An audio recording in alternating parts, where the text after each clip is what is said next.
Hi viewers, welcome to our channel. ప్రస్తుతం మనతో పాటు సీనియర్ జర్నలిస్ట్ దాము బాలా సార్ ఉన్నారు. వారితో మాట్లాడదాం. నమస్కారం నమస్తే. సార్. పవన్ కళ్యాణ్ గారికి అండ్ చంద్రబాబు నాయుడు గారి మధ్య కొద్దిగా దూరం పెరిగింది. ఆయన అలిగారు, ఆయన పైన పవన్ కళ్యాణ్ గారు చంద్రబాబు నాయుడు గారి పైన అలిగారు. ఆ క్యాంప్ ఆఫీస్ కూడా ఇస్తా అన్నా కూడా వద్దన్నారని చెప్పేసి కొన్ని వార్తలు అయితే వైరల్ అవుతున్నాయి సార్. మరి అసలు ఏం జరిగింది వీళ్ళ మధ్య? క్యాంప్ ఆఫీస్ ఏదో ఇస్తా అన్నా కూడా ఈయన ఎందుకు వద్దు అనాల్సి వచ్చింది? అసలు ఏం జరిగింది? పవన్ కళ్యాణ్ ఈ 3.5 మంత్గా చూస్తే సైలెంట్గా ఉన్నాడు. ఎక్కడా కూడా చంద్రబాబు మీద కానీ ఎక్కడ విమర్శ లేదు. లోకేష్ మీద కానీ ఈ ప్రభుత్వం మీద ఏ రకంగా ఎన్ని ఘోరాలు జరుగుతున్నా మౌన మునిలాగా ఉన్నాడు. మొదటి నుంచి కూడా మనం చెప్పుకుంటున్నాం.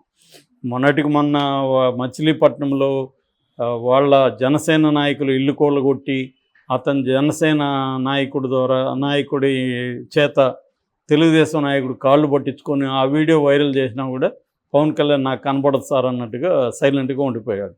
సో ఈ స్థాయిలో ఇప్పుడు పవన్ కళ్యాణ్ చంద్రబాబు మీద అలిగాడు. ఈ కారణాలన్నీ మనసులో ఉన్నాయి ఆయనకి. అట్లనే ఆయన బయటకు వచ్చి మాట్లాడే పరిస్థితి లేదు. సో ఎందుకంటే ఇప్పుడు చంద్రబాబుకి పవన్ కళ్యాణ్ అవసరం ఈ 4-5 ఏళ్లలో లేదు. ఎందుకు?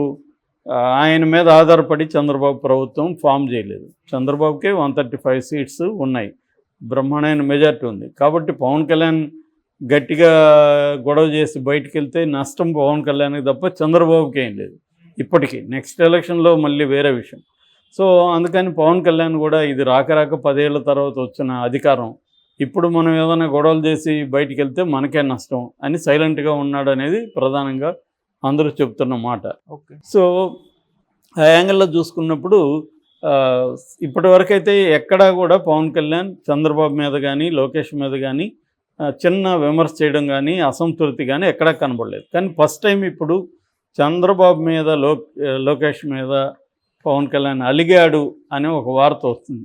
దీనికి ప్రధాన కారణం ఏంటంటే వీళ్ళు చంద్రబాబు విజయవాడలో క్యాంప్ ఆఫీస్ని పవన్ కళ్యాణ్ కోసం రెడీ చేశారు. జలవనరుల శాఖకు సంబంధించిన బిల్డింగ్ అది గవర్నర్పేటలో ఉంటుంది.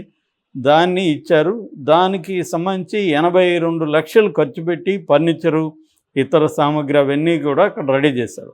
దీన్ని వైసీపీ వాళ్ళు విపరీతంగా ట్రోల్ చేశారు. పవన్ కళ్యాణ్ ఏమో అసలు ప్రభుత్వం దగ్గర డబ్బులే లేవు, మొత్తం జగన్ అప్పులు చేసేసాడు, సో మాకు అసలు పేపర్లు కొనడానికి కూడా డబ్బులు లేవని గతంలో చెప్పాడు, స్టేట్మెంట్ ఇచ్చాడు. మా దగ్గర అసలు మా డిపార్ట్మెంట్లో ఎక్కడా డబ్బులే లేవన్న వ్యక్తి 82 లక్షలు పెట్టి ఆఫీస్ని ఫర్నిచర్ని ఇది చేయాలన్నా? ఆల్రెడీ అందులో ఇంతకుముందు కూడా వాడుకున్నదే, అది గవర్నమెంట్ మంత్రులు వాడుకున్నది. దాన్ని ఇప్పుడు పవన్ కళ్యాణ్ 82 లక్షలు పెట్టాలన్నా అనేది వైసీపీ వాళ్ళు ట్రోల్ చేశారు. సో ఈయన నీతులు చెప్తాడు కానీ ఆచరణలో ఉండదు అనేది వైసీపీ వాళ్ళు ట్రోల్ చేశారు.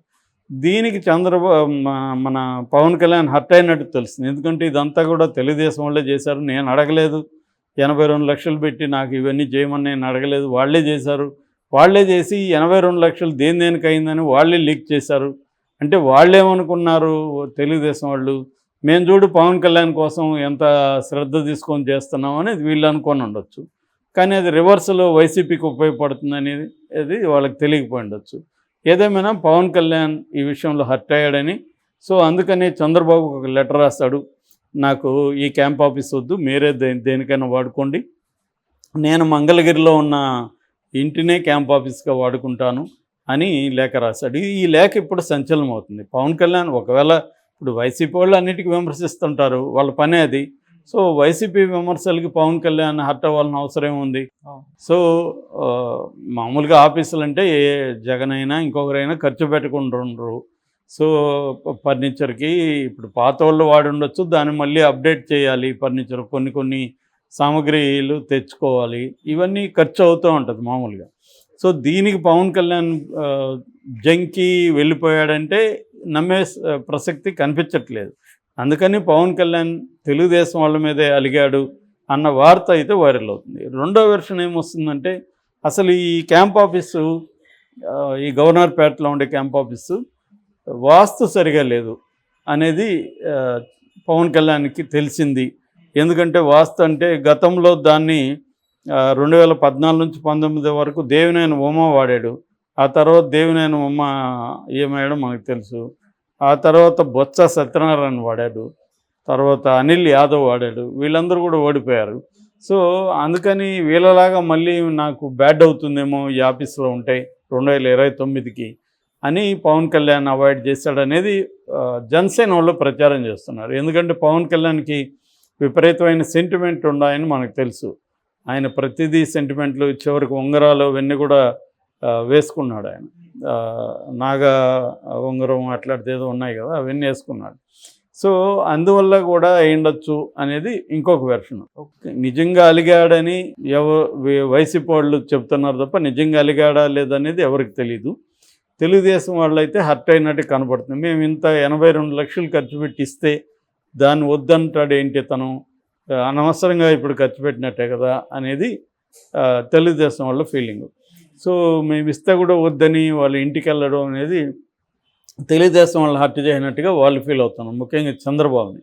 కాకపోతే ఏంటంటే చంద్రబాబు ఇట్లాంటివి చాలా చూశాడు కాబట్టి ఆయనకి he knows how to deal, ఇవేం పెద్ద విషయం కాదు. ఏదేమైనా పవన్ కళ్యాణ్ అలిగాడనే వార్త అయితే వైరల్ అవుతుంది. నేనైతే పవన్ కళ్యాణ్ నేను ఇంతకుముందు కూడా ఒక వీడియోలో చెప్పి 5 ఏళ్ళు చూడండి పవన్ కళ్యాణ్ కిమ్ కమ్ అనడం, సైలెంట్గానే ఉంటాడు. ఎందుకంటే ఆయనకి పదవి అనేది లేక వచ్చింది.